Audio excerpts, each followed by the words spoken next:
August 24th, 2016 meeting of the Housing Authority to order. Roll call, please. Bill Powell, Present. Melanie Wembley, Here. Ray Cruz, Commissioner Cruz is out of town. He won't be here today. Scott Horace, Here.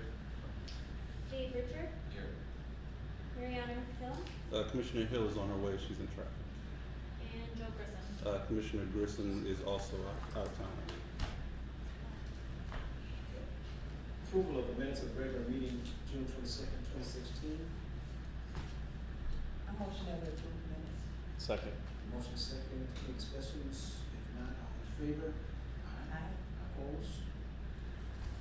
Approval of the minutes of the regular meeting of July 17th, 2016. So moved. Second. It's been moved and second, any discussions?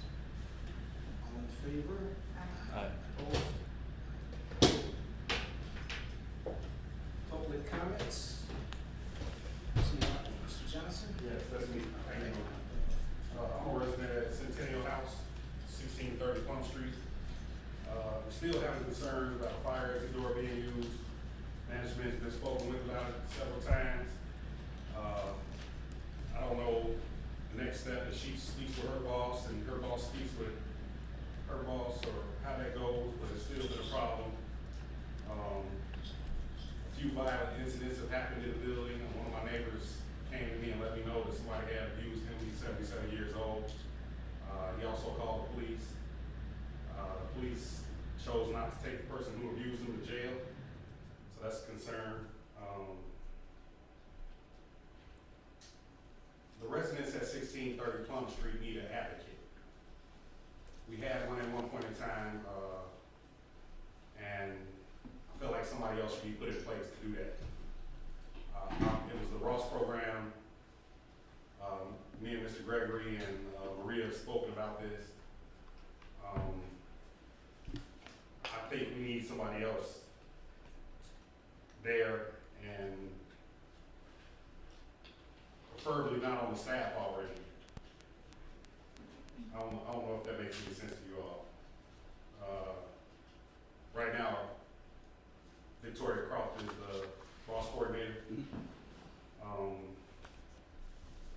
I would like to utilize the Ross programs. I don't feel comfortable with Ms. Croft, so I don't. I've had a couple of issues. I'm not gonna go into all of those here, but I do have one thing that I wanna go into here. That's been a personal issue, and that's being able to look over my file and have possession of my file. I emailed you recently about the file again.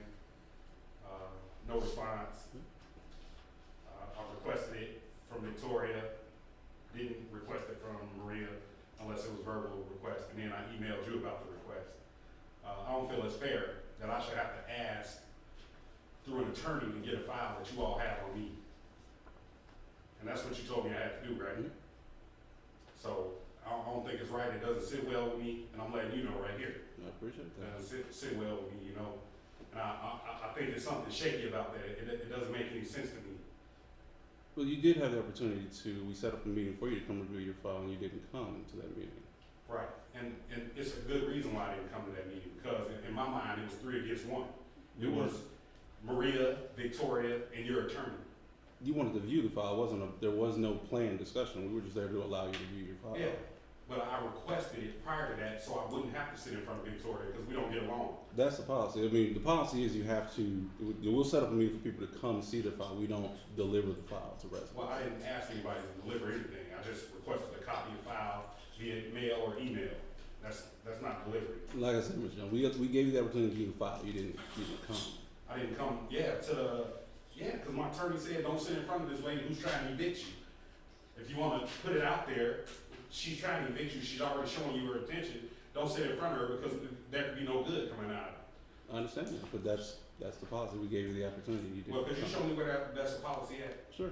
Okay, please do. And that's all I have to say right now. Mr. Johnson, just for edification, and if Keith says it's AHA's policy, I tend to believe him, but there's a lot of jurisdictions that won't turn around and let anybody have possession of their file accounts or records per se. And just like the AHA does, they'll let you come and view them, but they will not give you a physical copy unless an attorney subpoenas those records for court or whatever. That's the only way that those things. I understand that, but I feel like this, if there's something in there that an attorney can view, and it's about me, why would I be able to view it?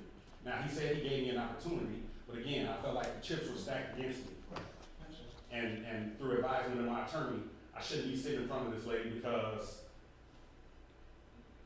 it's not in my best interest. Who was your advocate before? Kim Aponte. Okay. And And the why- way she disappeared, I wouldn't trust her again. Okay. And why don't you feel comfortable with the new person? Well, as I said in the February meeting, you know, she came in swinging a big stick. I keep saying that statement because that's the best way to describe it. She came in swinging a big stick. Over 20 to 30 residents came to me and said, hey, why am I getting eviction notices? Why are they talking about stuff that happened 2 and 3 years ago? Why, you know, why do I feel like I'm being targeted? Come to find out, it's not just that person. You know, I guess some things weren't done when we had another building manager and they focused on trying to catch up on everything, which is a great thing, you know. But at the same time, if you're making me uncomfortable, there's no way I'm gonna sit in front of you and try to explain anything or wanna be in front of you to talk about anything for that matter. So, tell me if I'm hearing you correctly. Because the building manager, it's the building manager that now is in the advocate, Mhm. correct? Okay, so because the building manager has some duties that, you know, that, you know, they have to like keep order and, you know, whatever they might Enforce, do, yeah. enforce rules and things like that, then you feel like that being the advocate kind of might go contrary to that.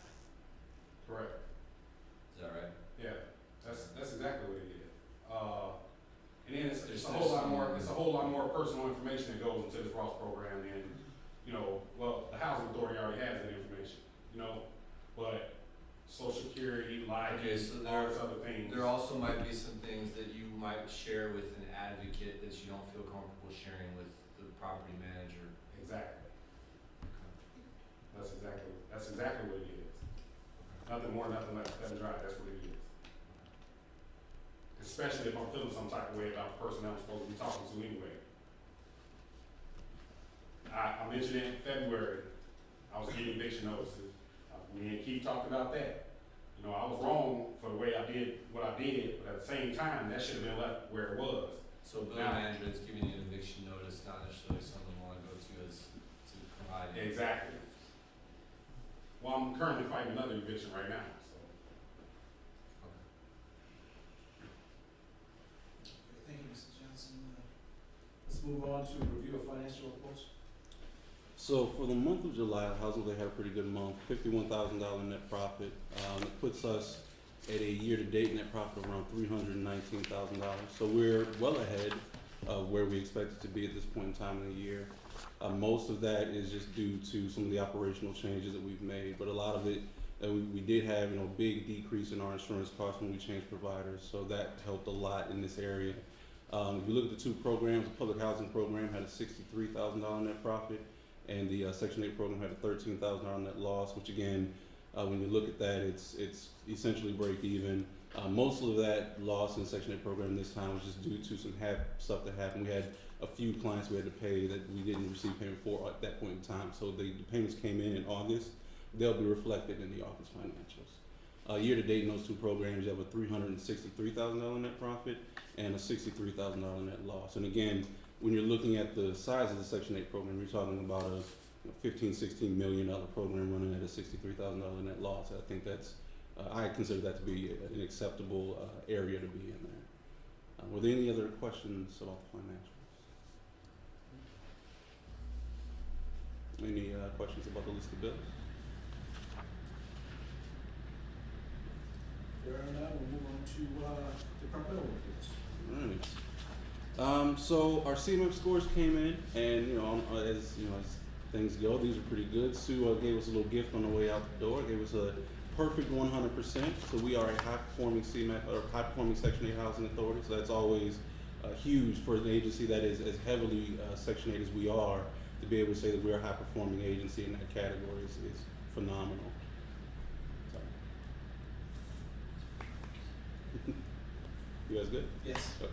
No, I just wanted to know she was changing. But so we definitely appreciate Sue, but also the entire Section 8 department. I mean, I know Sue does a lot of work making sure that department is operating well, but it's also the caseworkers, the inspections crew, our finance team. Everybody works together, so they've all done really good work, and that's how we're able to continue to have these kinds of scores in that program. We also had some Comcast events, one at Maple Terrace and one at Eastwood. That's part of our, remember we had that initiative where we are now helping to pay for all of the internet services for our family sites. So 189 units will all receive free high-speed internet. Because of a change in some regulations, all of our families are now eligible. If you, just by residing in public housing, you become automatically eligible for the program. So Comcast came out, did a few events, one at Maple Terrace just to explain the eligibility process, and another at Eastwood to kind of introduce themselves to all the residents. They'll be in the next couple of months doing the installations and getting everybody set up. That process will take a little while, but we're expecting that to be up and running before the end of the year. So that should be good for a lot of young people going to school and having access to that right in their homes. We're still trying to find some ways to get some additional, I know people need computers and some other things. We're still working out how we might be able to get some of those made available, but this is a huge first step for us in that process. Yes. Any more information about how, because I wasn't able to be at the one that came to Eastwood, so I went to Maple Terrace. I was a little bit disappointed because it's just a lady passing out a flyer. Theirs was different than And Eastwood. even at Eastwood, so I wasn't there.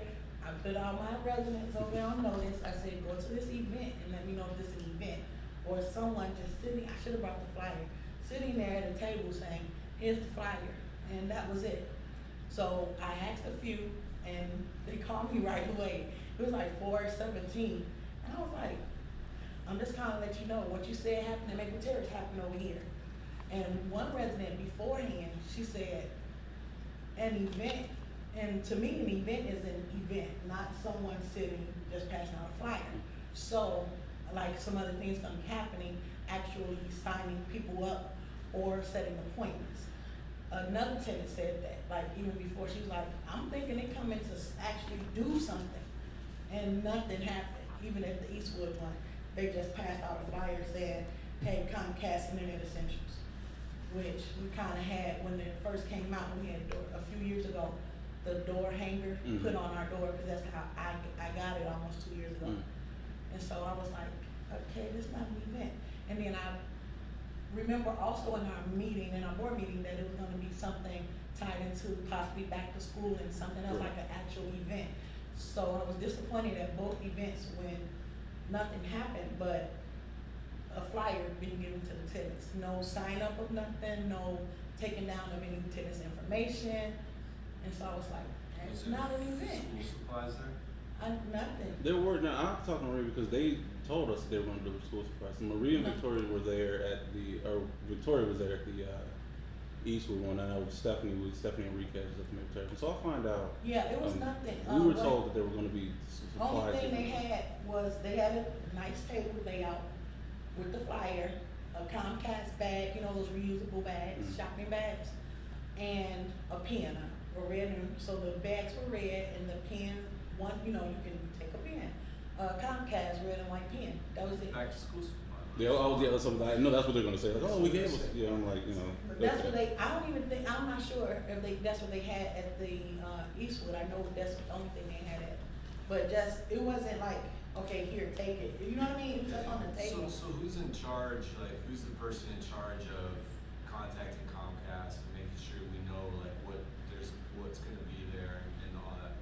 That was, well, Maria's been in contact with, especially for the on-site piece. She's the one who's been coordinating with them. I did a lot of the lead-in stuff, but we were, and I don't want to say led to believe, because obviously we needed to double check on that ourselves to make sure that we got what we were expecting, which is not what happened apparently. So we'll need to have a conversation with them, just making sure that they understand what our expectations are, and then making sure that we are also on top of, you know, following through on that. So that's just a fault on us for not following through on that. And then too, just to, I understand this is new, like, territory, you know, like, first time, Sure. and that this is happening where a housing authority is setting up internet access for their whole site, family sites and things like that. But they should have someone that they're paying to have this stuff figured out. So when I spoke to the lady, and it's not like a game plan, like it's okay, we're not sure how we're gonna, so I just wanna be sure of how it's going to happen, so it's not like, and make sure a notice Sure. goes out to the tenants to say, okay, not just the whole month, because some people are weary of, I don't open my door, and I tell my kids, people knock on my door, I don't have any family in Aurora, anybody, even Ravella from Riverwoods, she called me, she be walking up my sidewalk, but she knows she has to call me, to just let people know when to expect someone that needs to have access to the unit. I do understand that maintenance will most likely shadow them or help them and let them enter a residence, but still to let the tenants know what's going on. And I would wish that a tenant would be there, especially to know and understand, okay, they put these 2 machines in my house, now what? You know what I mean?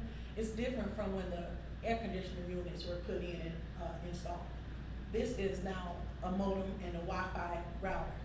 And so I think that if could be, I know possibly all residents can't be home, but where either scheduled or, and I know Comcast works from early in the morning to night, to just fit around and work better, where it's not just a surprise to the tenants and we're like, well, I don't know what's happening.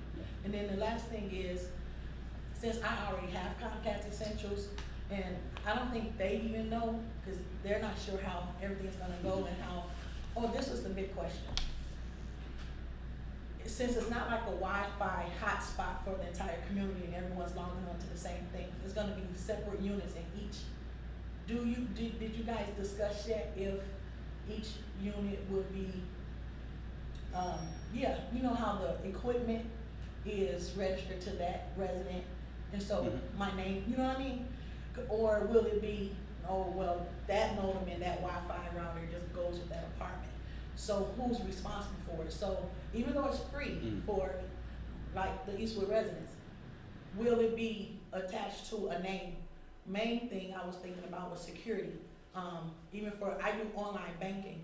I don't want just an open network. I need a password and secure, system, not just, it's just free Wi-Fi, anybody can come and log on. Have you got to that details part yet? We have not. Now the rollout piece, as far as how they're going to do the installations, the security of the routers, there's a base level expectation, but we actually need to have a sit down meeting with them that we have not scheduled yet, as far as that's concerned. What I wouldn't mind, and I know you're busy, but if you or somebody else from the community could actually sit in on that, would be really helpful. Yeah. Because some of these things that you're bringing up, I might not think of during the course of that meeting. I might say, okay, we need insulate, like the issue of will the router have the security? I'm sure it will, but to be sure of that and make them say it, yes. So even if it's not you, if there's another person from the community, from the resident council who wants to come, that way we can make sure that we're getting those tenant issues addressed, during that meeting. I would like to have that. Yeah. Did that part about each, would it be each tenant, even though when you move in, if you say yes, you want it, that then you sign up, that it's still under your name? So the way I understand it is that it's to the apartment because of the way we're buying. And again, we're making this a little more confusing for Comcast too, because like I said, we're the only agency that's ever done it this way. So it is assigned to the apartment, and then the family in there they're responsible for it while they're there. But if it breaks or anything, they're supposed to be able to just call Comcast and have them fix it out. I mean, the housing authority is paying for it to be fixed out regardless. So any issues that any client has or any tenant has, they can call Comcast and say, okay, I'm in unit, 411 or whatever, and then Comcast say, okay, that's a housing authority unit, we need to go out there and fix that. But again, some of those details, there's still another meeting needs to be had before we can really say we know what those details are. Yeah, I would love to. One When is the program scheduled to be implemented? We're hoping, we haven't set a firm date, we're hoping to be doing it before the end of October though. The young lady at Maple Terrace, she said, oh, it started and it rolled out this month.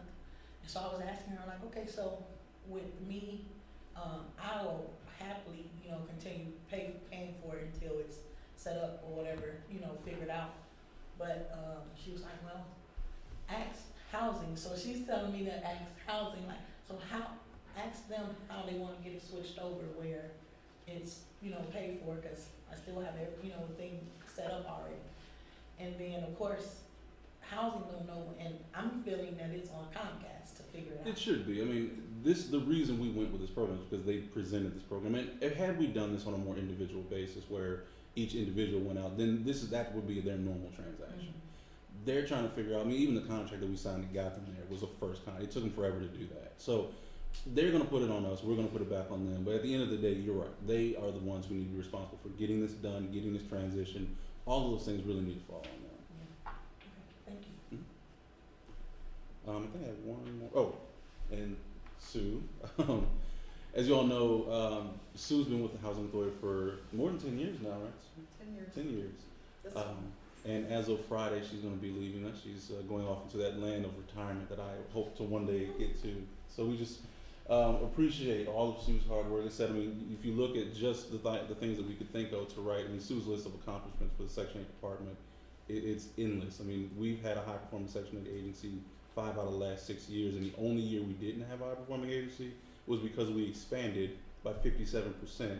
Her staff oversaw as much of that as possible. So, I mean, again, there's everything that she's done since she's been here has been phenomenal. She's just been a great leader, a great worker. Her staff, she has a respect of her entire staff and that of the entire agency. So we're really just appreciative to have somebody like Sue who's worked so hard so many years, and we're really, really going to miss her. So thank you for everything. Yeah, you got to give a speech. I will miss everyone that I worked with also. I will miss the agency, I will miss the tenants, the landlords, the coworkers. It's been a big part of my life, and I've thoroughly enjoyed my job. So, and I've done this for 27 years, so, yeah. Well, on behalf of the board, we hope that you have a very healthy retirement Thank you. and enjoy. I will, thank you. Absolutely. Plan to spend my first winter somewhere warm. There you go. For you.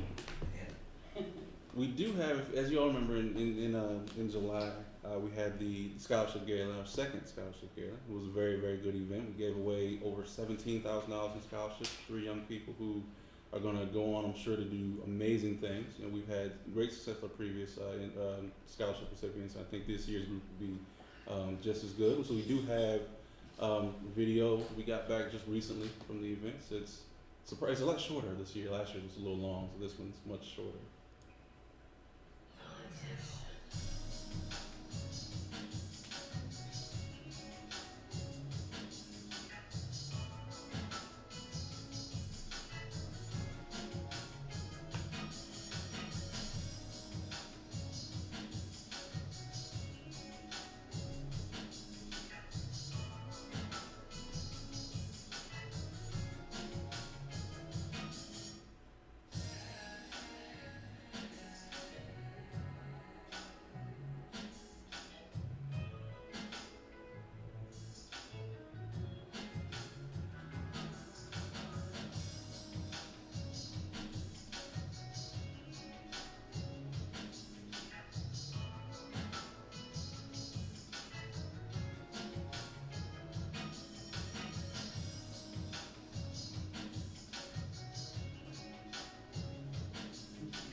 So again, next year we'll try and do a better job than we did this year. We always, want to improve, but I think this year's group and this year's event was really good. I have to thank, I know, Anna and Megan aren't here, but they did a lot of work putting together the event, and then Vanessa also did a lot of the work. They did pretty much all the work, getting the event prepared and well run. So I just appreciate that, and thanks. Hopefully next year we'll get the rest of you guys who weren't able to show up to come. Gotta get Commissioner Boyce keep skipping out on me. So. You do it on weekend nights in the summer.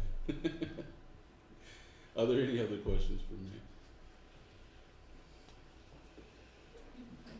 Were there any questions? Maria's out; she's out of training. So, are there any questions for her on her report? No, for the last time, Sue. Yeah, can't wait. For the month of July, the Housing Choice Voucher program, the caseworkers were working on 138 recertifications. They completed 60 annual re-exams, 33 interim rent adjustments, 14 briefings for families who were reporting in, and families that were here and moving. We sent 2 families out to other housing authorities on reportability. We did 8 lease-ups, 25 initial inspections, move-in inspections, 70 annual inspections, 6 re-inspections. We had 11 terminations. We had 44 poured-out updates, which are housing authorities that send us the billing, and they've done interims or annuals, and we have to go in the system and put in those new rent amounts. We abated none. Our total vouchers right now, the project-based, the Fox Prairie homes, we have 27 leased. This was as of July 1st, or July 31st. 25 veteran BASH vouchers and 819 housing choice vouchers. Any questions?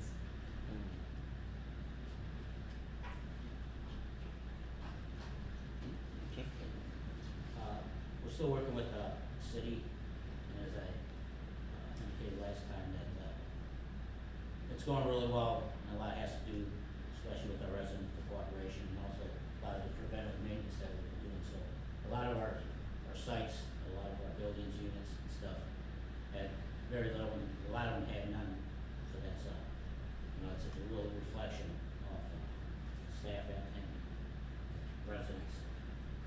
We're also concentrating because REACT will only inspect Maple Terrace and Centennial, so we're starting to concentrate on working on the lobbies now, the outside stuff, and doing some painting and outlet changes up and light fixtures and stuff like that.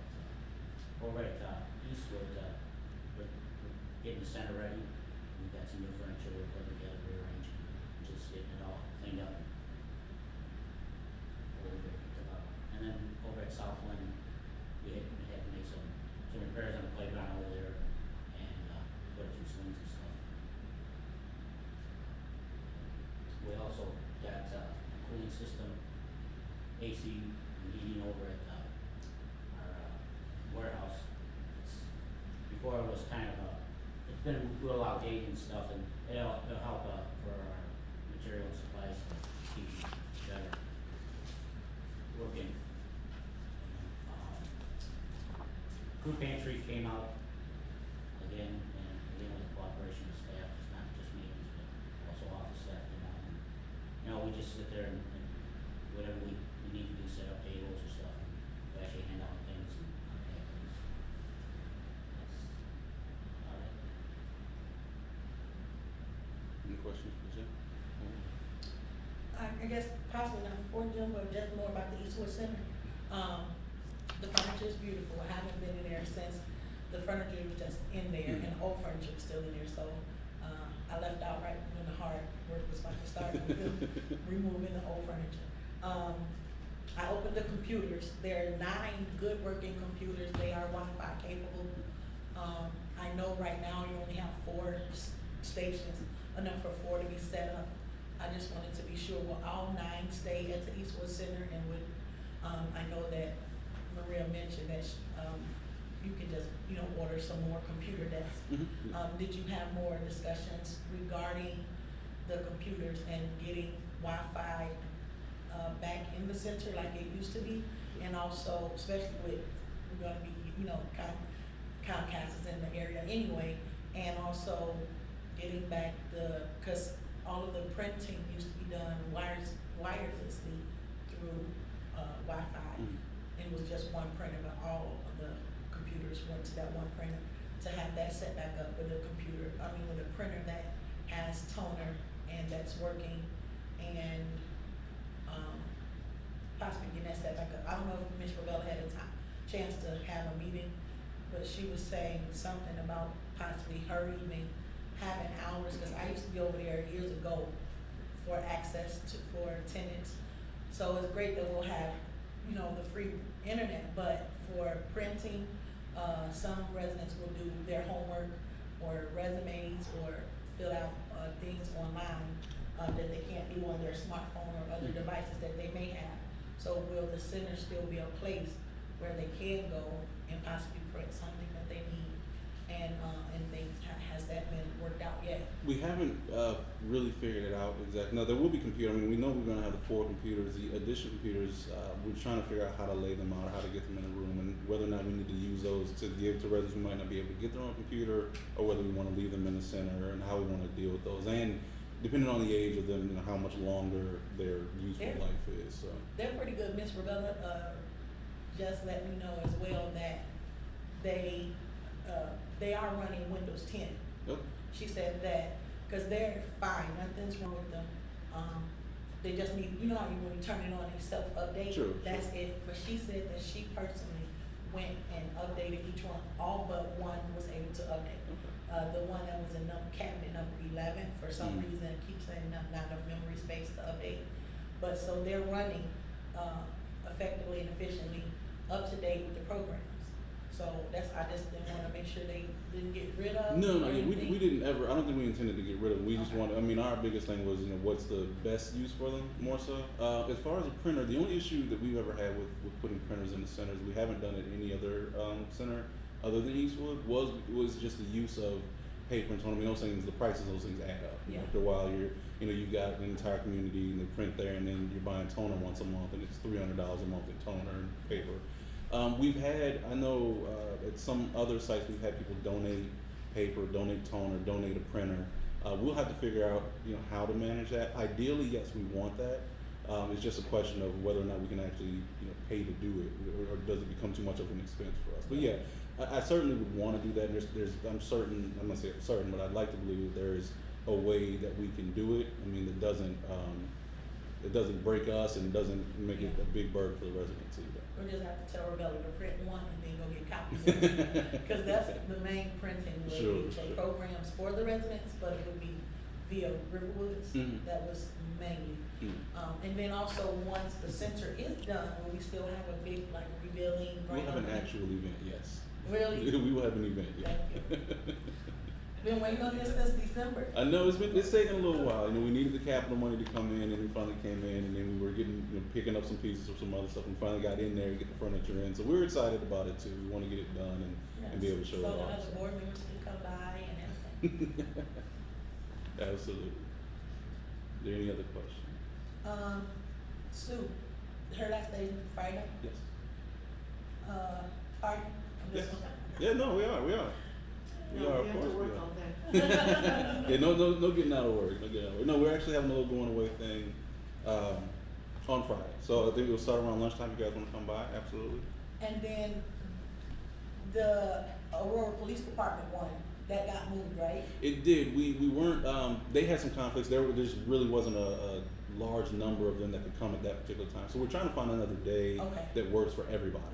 We definitely want to appreciate them to show, but we want it to be something where they can actually come versus them, one or two officers Yeah. and not really getting that.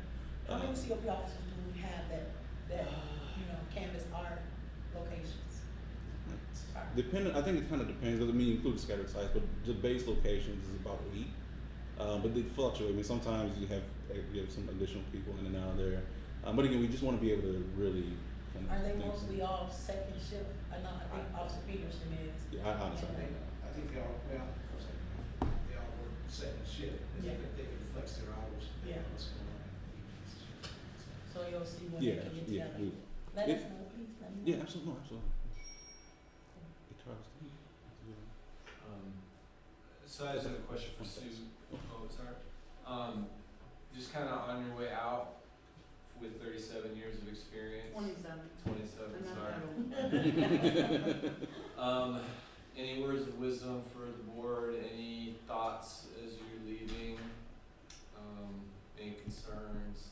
Anything you see as far as keeping that 100 rating? It takes a lot of work and a dedicated, continual file auditing, quality control inspections, so hopefully the person that replaces me is a go-getter, can delegate well, and, Speaking of that, how the process began, I'm sure it has, for replacing her with someone, we'll try to get someone as good as she is. Absolutely, and Sue's been involved in that process, so we definitely, with someone who has the experience and knowledge Sue has, we wanted her involved in that. So we took resumes, I'm taking all this month so far? Yeah. We've been taking resumes all month. We've whittled it down to about 4 candidates, some are internal, some are external. We're doing interviews on Friday, in the morning, so. But yeah, so we actually will have somebody in relative short order. I think we have really good candidates, we just have to hopefully pick the right one. But again, we've kind of leaned heavily on Sue's input as to That's what's who the next person should but be. I don't wanna make the decision. I wanted her to, but she wouldn't. Cool. Thank you, Carlos.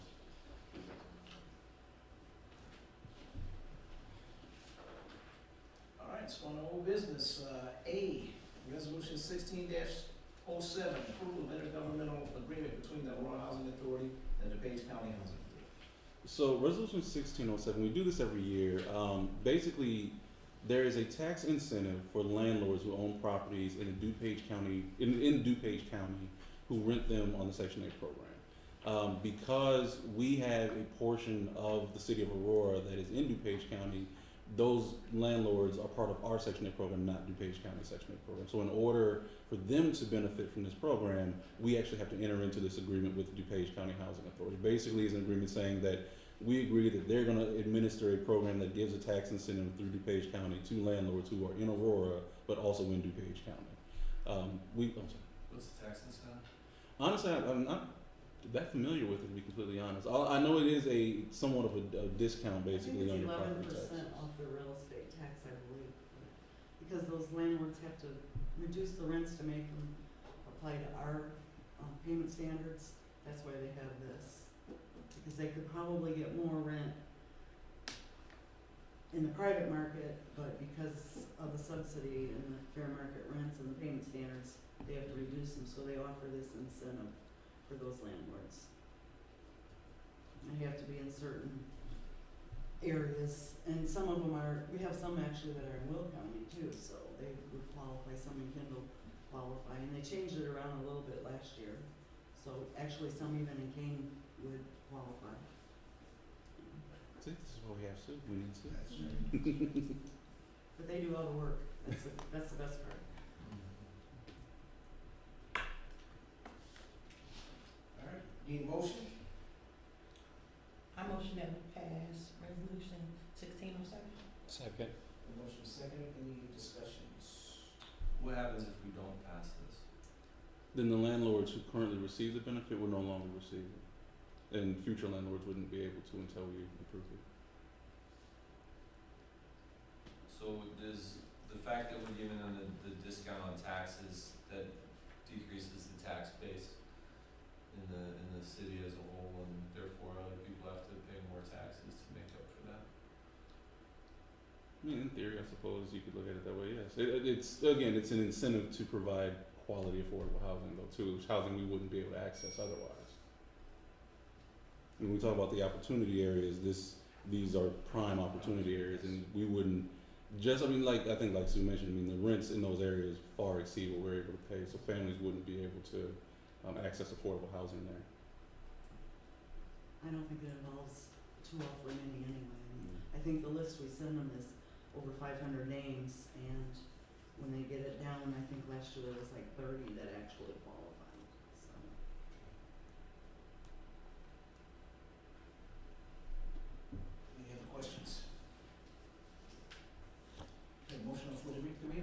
actually didn't have a second. We did have a second? Okay.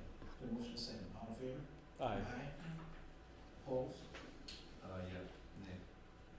One opposed, motion passes. On to resolution 16-08, approval to enter into financing for energy performance contract with CTI Energy. So resolution 1608, if you recall, we approved, the board approved the Housing Authority to enter into an energy performance contract with CTI Energy. The broad strokes of that program, as we mentioned before, is we take out a loan basically to finance a large amount of energy performance incentive activities. And I think we sent out to everybody the list of activities back in July that we would be doing. It's roughly about $600,000 worth of work, give or take, depending on the market at that time. The work is guaranteed to produce a certain amount of energy savings. Those savings are guaranteed both by CTI, and the money to pay for those savings is guaranteed by HUD. So the money that gets paid back to the bank that makes this loan essentially is guaranteed by HUD, not by us. So really there's no AHA dollars at risk. Part of the process, however, we do have to have a board approval that allows us to seek out financing. We can't go and meet with banks to really discuss lending without having board approval for this project. It's just part of the HUD process. So what we're asking for here is approval to seek out the financing. And last time when we met, Keith, we talked about this, but just refresh me, there was, based on the different projects that were happening, some of the paybacks were like 3 years, some of the paybacks were as high as 14 or 15 years, and last time you explained kind of those different pieces to it.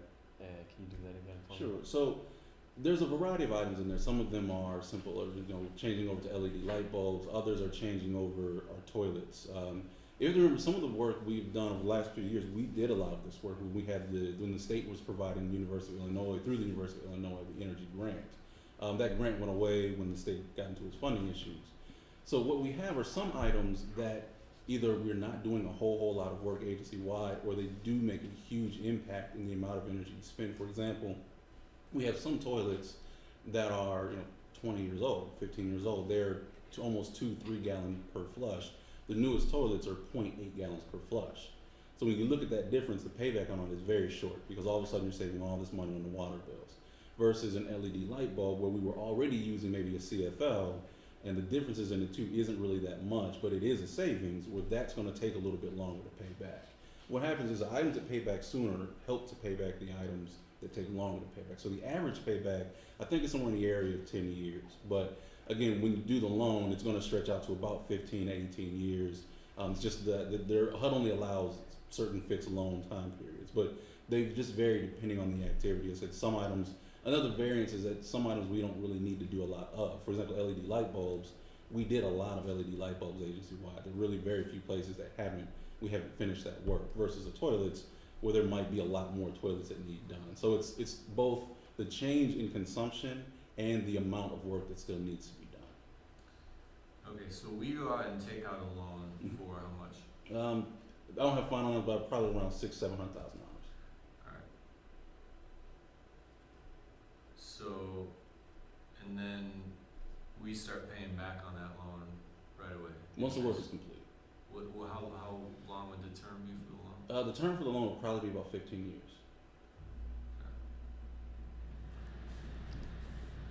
So it's paid. So when we have the water savings, it's paid for by that. So we don't achieve the savings till probably the year you retire from the board.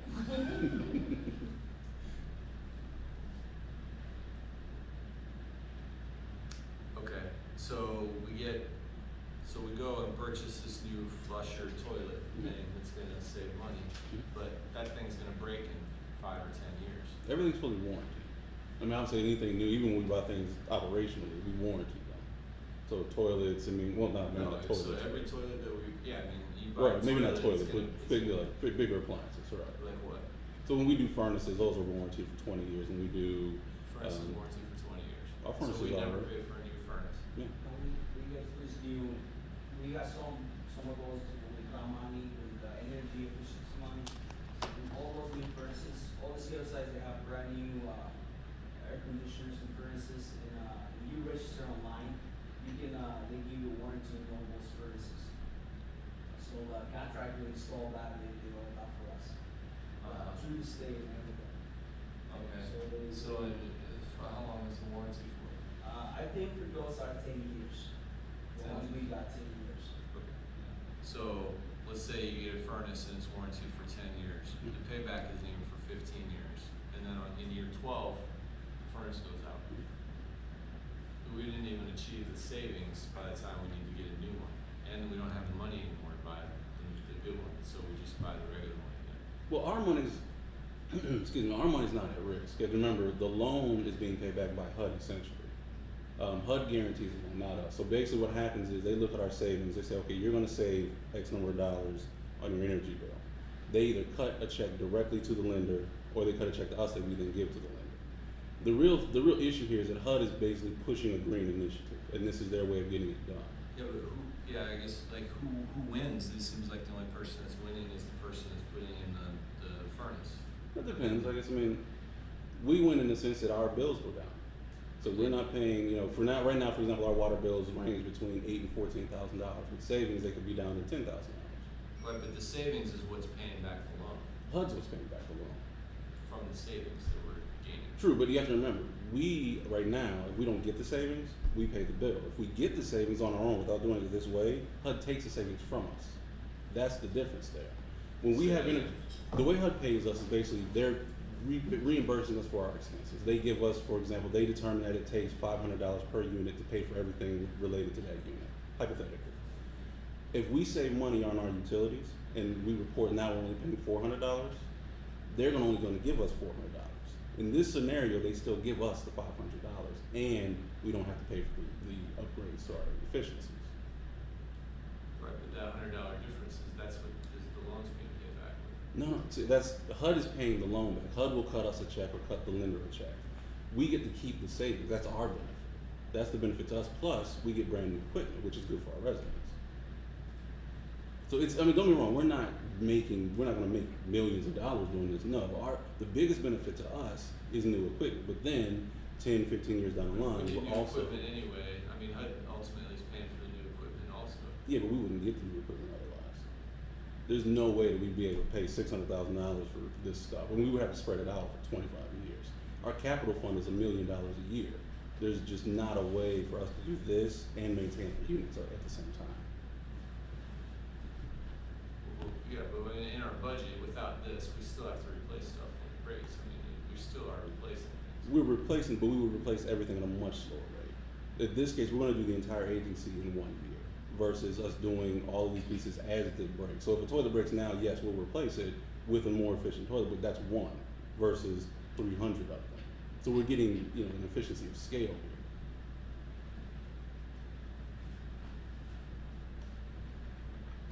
I'm sorry, you said that we would have to look, or the agency's gonna have to look for a lender, or they're just gonna give us a loan somehow? No, we actually have to go out, put out a bid, so banks can bid on the business, and obviously the lowest interest rate will win on that. And since this is just to even go out and look and put out a bid, Right. will we have another resolution to approve? There are 2 more resolutions, I believe, for this. One more would be to accept the bid. I think another is to approve the actual work being done, because now we'll have to go out the bid to have people come in and actually do the work too. But let's get the ball rolling. Yeah. I think I just need to see the data. Sure. And we sent out, I know we sent you guys out the list of work, and we have like a full couple 100-page binder. I'll send that out to you guys too. I don't want a couple $100 binder. There was a I there want was a the summary. numbers that say, okay, this is what the loan would be that we're looking at. This is what the payback would be. This is where the money's coming from. If we didn't do it this way, how would we do it? I guess I really don't see the Like a summary of benefit. the resolution, and then can we postpone the resolution to the next meeting until we have time to review that? You can. We are running up against kind of an end-of-year deadline, so I think anyway, if we postpone this, and that's a board decision. You guys want to postpone it, it's fine. If we postpone it, we will start. I think we're pushing into next year's funding because the end of year for HUD is at the end of September. So if we don't approve it now, we won't be able to get the bids in time. And this is just so that we can go out to bid for, this isn't to approve any work or even to approve a more loan. resolutions. Yeah, there should be at both least would- two more. would be if we did approve this, and then 2 more resolutions would both be on the docket for next month. No, they wouldn't be next month. We need to approve this just so we can get the financing done. If we don't get the financing bids in and we put them in, say October, well, now we have to add this into, I would imagine, we have to add this into next year's operating subsidy request. So you're talking about, so would this approves you to actually get the loan, or to No. get the bids for the loan? Just to get the bids for the loan. Okay, so what's the September date that we usually This is, set? because if we don't get the bids in, then we can't actually agree to a loan, which means we can't tie up the money. If we can't tie up the money, then we have to do this again next year, basically. And it's fine. I mean, again, that's a board decision. If you guys wanna wait, there's no rush on this. I'm just explaining that if we don't do it, because we needed to do it last month, and we ended up having to do it this month. We thought we'd have that cushion room. If you guys wanna wait, that's fine. I mean, it's not a huge Well, thing. This resolution is just to go out for bids. Exactly. If for any reason, you get the information that you want, you don't have to vote on the next resolution that's gonna turn around. Right. This is just gonna give us the opportunity to turn it. And a lot of the information, I would imagine, some of the information that you're gonna wanna see will come out of the bids that we get. For example, understanding what loan offers are being given to us, we won't know until we have the bids in from there. Yeah, but you know about what the interest rates are gonna be for a loan like that. It's Well, yeah, you- no, you kinda have I'm to- just, what I'm saying is, if that's a piece of information that you might want, and we won't have it until we have at least the competitive bids in to look at. But sure, we can give like the average interest rates and average loan, yes, It's I can not get you all much that, different yeah. Yeah, I just feel like, again, this is kind of stuff like in the future, like we need this information in order to, like, you need to anticipate what we're gonna ask for and already have it for us. So the breakdown of all these things, we need to have it before we're approving, these resolutions. And just realize we also get these minutes ahead of time, so we can always turn around and call Keith and say, hey, look, for the board meeting, can you give us, information for me? So that, we're not sitting at the last minute trying to, make a decision here, so. Yeah, it was in last month's packet is when I where it was. Yeah, that's the reason I understand. I agree with that. Yeah, I know, but sometimes reading through a packet, like, I don't really understand even what this stuff is until we're here talking, Absolutely, so. so I get it. But, yeah, no, All right, what's your pleasure? We still have, we don't have a motion yet, so what's your pleasure?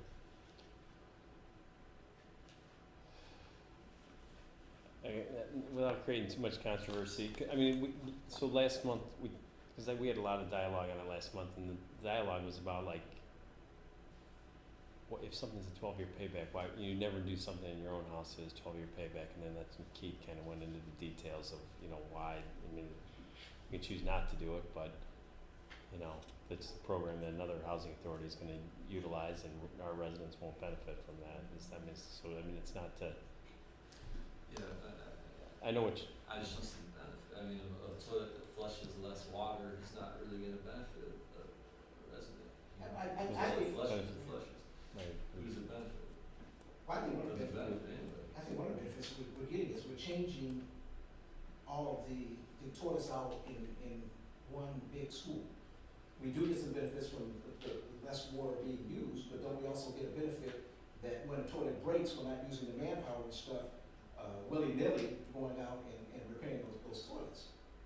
With the new toilets, hopefully, with the old toilets at 10, 15 years old, eventually, I guess, I would imagine, eventually some are gonna break. With the newer ones, the likelihood of them breaking in the next 5 or 10 years are reduced, and if they have a 10-year warranty on, I don't know if the toilet has. Well, the toilet's probably Yeah, dope.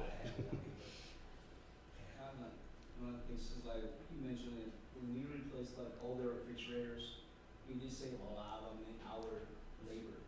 Just by doing that, like all the incandescent light bulbs that we used to have, when we put all those CFLs in every single unit, we didn't not only reduce the wattage of all the power and all that, but it's just the labor. It's the same thing with the toilets. When you put a brand new toilet, you have 5 years, 10 years, 15 years, with no problem is all these new toilets, they have the main field hole, where they have they use less water, but the water goes way faster. And the ones we have right now, they have what's called, just a flopper. And those ones leak constantly. So a lot of those ones not only are they are constantly leaking. You're losing water. And so you go to some of the scare sites, you can see the meter constantly running right there. And sometimes they call to see if they have a problem in the house. What do you think is the problem? The problem is that the toilet is being leaking and nobody actually notices. We find those when we have react and what the inspector does, he go with the flashlight and he actually looks and say, yeah, you have a problem with this toilet, it's leaking. Because you cannot hear the water is just so small. Because those flaps are plastic, especially in the winter time, they harden so bad. And the water comes really cold, so they start leaking really bad. And that's why they are really into those toilets, because you can save a lot of money right there. From a tenant point of view, I know one tenant that's been there for a while, and like everything in her apartment needs updated, and one of her things was the toilet. I believe that a ceiling, like something was leaking that she didn't visibly see, and it messed up, the upstairs, so the ceiling, and it was a big problem. So, I don't know if that helps. I understand like what you saying, if it flushed, we're happy, but also I think tenants be happy too, that, hey, I don't have an old toilet, cause I know I've been here 15 years, and I know this toilet was here 10 years before that, and this is a 25-year-old toilet that I call maintenance once a month for, because it's messing up. I guess, from our point of view, at least from my point of view on the project as a whole, it's even if it doesn't save us or make us any money, it's all work we were gonna have to do eventually. And it's all work that now we don't have to pay for, and we can all get it done at one time. That's really, I mean, if nothing else, I think that's really for us the big deal, is that we can do a bulk amount of work all at one time. And I think like Carlos mentioned, for us that means next year, I don't have to worry about these things being broke, and the year after that, they probably won't break either. So that means my maintenance guys, as Jimmy's always come up, can be working on something else. So for us, we won't have an opportunity to do all of this at one time and have somebody else pay for it. I mean, ultimately, yes, if you say, yes, HUD's paying for it, yes, they are. But I mean, they're paying for everything. So I mean, either way it goes, either we don't do it all, we don't get all the work done in one time, or we can. It's really, I mean, from a broad, bare bones, that's really the huge benefit of this. Okay, so, question, so, if this is gonna be enough savings to pay for this loan, why don't we just go get a loan without this program, and then it's gonna be paid back anyway because of the savings? I only smile not because of your question, but just because it's the beauty of HUD, right? So we as a housing authority are not allowed to just go take out debt. We can't just say, oh, I have an operational need, I wanna go take out a loan to deal with this operational need, and then do it. We can't. We have to be under a HUD program. For example, if we wanted to take out a loan to build a building, it has to be under a HUD redevelopment program. This is the only program that will allow us to take a loan to do this. Okay. There is, the capital fund has a lending component to it, but if you do that, it eats away at your capital fund, which is the same money you would use to do this. So again, this is an opportunity, for us to be able to do something that we wouldn't be able to do otherwise.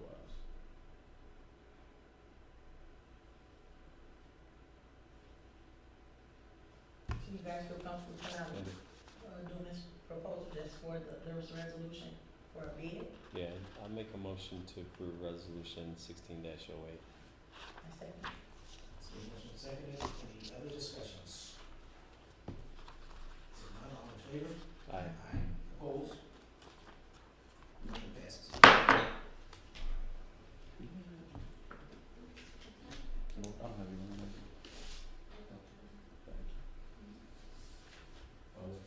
Getting the paperwork done, any new business?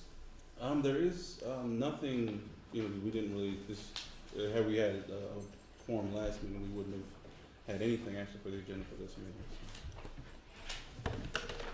Do we have, no, we don't have anything major come out yet. I mean, we running our audit starts, just so you all know, you probably get, you may get, I know Chairman Powell and Vice Chairman Boyce, you probably will get emails. Our audit starts, the auditors are on site starting Monday. So they'll be here for 4 days. They'll continue to work off site for the,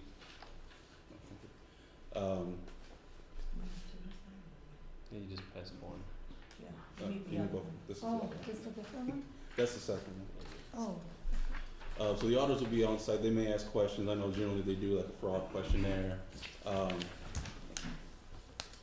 And they sometimes want to speak with members of the board. So that might come up just so you guys are aware. We're not anticipating anything outrageous. I mean, we've done this several years in a row and had no problems. So we're not expecting any this year either. How's the St. Charles project coming along? So far, so good. They've made a lot of progress. For anybody who hasn't been by the site, take a drive down New York Street. They started to do a lot of the exterior restoration, and some of the figures on the outside of the building are looking wonderful. There's new windows on most of the exterior now. I'm going to go do a walkthrough on the interior on September 4th, so we will have that. Thank you, sir. So we'll have a better update as far as how progress is coming, but I don't see any reason for them to not be on schedule. I mean, winter comes a little early, it'll slow them down, but other than that, I mean, it's progressing really well. I know their goal is to get all the exterior work done before it gets too cold. If you notice, there's a new parking lot going in, so they've been making a lot of progress on the building, as expected. We're waiting to hear back from IDA on the other two projects, so the Coulter Court project and the Campana Factory building project. Those announcements probably won't come until November. We should hear from those relatively soon as well. I was just on those projects, when we hear back in November, if those get approved, then just what happens at that point in terms of timing? So those will be the tax credit approvals. At that point, they need to go to the financing stage. So once you get awarded the tax credits, the two developers in those cases will go to financing. They'll basically syndicate or sell off the tax credits, go to a bank, get the lending and everything signed up. That takes a couple months. So I would imagine three months really to round all that up. At closing, they start construction. So you're looking at, with it being potentially the winter time, assuming that you get awarded for that, you're talking about construction's not going to start until things warm up. The ground is just too cold to do a lot of exterior work, especially at the Campana Factory. Coulter Court's different. They'll be able to start on that relatively soon because it's just an interior upgrade kind of thing. But both of them will, I would imagine, be on a pretty rapid pace come spring of next year. Is Coulter Court, is that the one that's affiliated with the downtown Aurora, the Yeah. Paramount project or whatever that's called? And that other portion of the project, again, I mean, there's not a lot of groundwork, exterior groundwork that needs to happen. The building is, it's the whole block, so you're not doing grounds, so a lot of those things they can still do in the winter because they're gonna be working on systems on the interior. The only issue, I don't know, because I haven't toured that building. I know when we did St. Charles, there was no heat, no anything. So that building was really hard for them to start in the wintertime because of just the nature of the building. I imagine the Waubonsie campus is a little better off as far as heating is concerned, so you won't have to wait till things warm up to be able to do the work in there. The NLDC agreement to set money aside, is that done? I apologize. Commissioner Cruz, in that case, Chairman Cruz, has a document. He's reviewing it. We haven't had a board meeting. Our next board meeting is not until September, so I'm sure they'll want to talk about it as a board as well. But they will make a decision on that, and we'll let you guys know as soon as we do. Wanted to mention 2 events. National Night Out was a success at Eastwood and Southwind. Good. Again, thank you, and of course the city as well. Residents, there's photos on the city's Facebook page. The fire truck came and they cut on one of the fire hydrants, and the children loved it. We had activities and food. It was a great success. So thinking about next year to do it bigger and better. Like, we didn't have the bounce house because we had to, supervise that more closely. But looking at pictures from around the city, I saw some communities had reached out to some organizations, and so some organizations came out and had handouts. I mean, even from Chick-fil-A to some mobile cell phone places that they can come and also be out there. The only thing is, I get more kids without their parents at the Eastwood one, but it was great, so thanks for that. And then also, you forgot to mention in your back to school thing that the city had on Martin Luther King Park Sunday. I did. So, but I believe AHA was a sponsor. We were. And that was great. I was not able to be there, but I have eyes and ears everywhere. And so, and they have, a lot of people went live on Facebook. I've seen videos from the choir singing to those little people, that entertainment. I was just getting back in town when residents were coming back from there around 6 p.m.